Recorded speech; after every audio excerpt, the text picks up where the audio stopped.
You wrote of the players who took a knee during the national anthem in this last football season. They were mindlessly loyal to a black identity that had run its course. Yeah. Wow, that's quite a claim. Go ahead, but just explain what you mean by that. There is, blacks obviously have undergone in the course of America, the 300-400 years that America's been around,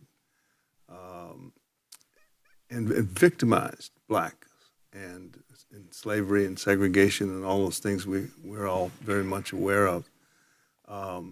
My point is that out of that came an identity, a group identity that has been, for better and worse, focused, grounded in the idea of blacks as victims. And black victimization has become the sort of centerpiece of that identity.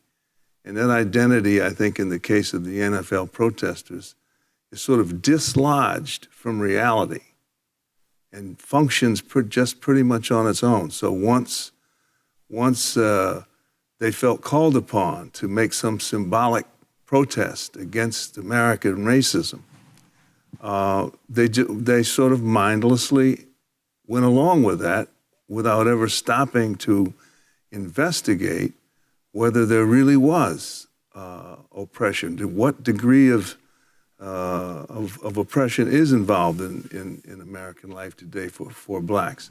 My argument is that not very much. And yet the incongruence of not refusing to kneel for the national anthem when this country, despite its sins, also was a country that for the last 60 years has truly transformed itself morally. And Americans today are a different people in regard to all these issues. And I thought the protest was an obsolescent gesture that that no one found much meaning in. You said in a recent interview on a Ricochet podcast, quote, "This is not segregated America. I grew up in segregated America, so I know the difference." Close quote. Let's talk a little bit about Shelby Steele as a young man. I have a few experiences here that you've written about, notably in Shame, your last book, and that I've heard you talk about because we've been friends for years. Your elementary school in a Chicago suburb. Your parents joined other parents in suing to change that. What was that school like? That school was an elementary school in a school district where there were only two schools. One was all white and one was all black. And we would see the white kids drive to school in the school bus in the wintertime, and we sort of... You had to walk to school? We had to walk. We got their textbooks when they were worn out. So we got their teachers when the teachers began to have problems, a nervous breakdown or something. They'd be transferred to our school. So you experienced it. Yes, it was abusive. It was, there's no doubt about it. It was a horror. And even among segregated schools, this one was particularly bad. My parents they actually led the protest. My mother and father organized the parents and boycotted that school. And so there were no students going to it. And eventually they prevailed. The teachers were fired. The principal was fired. And a new school was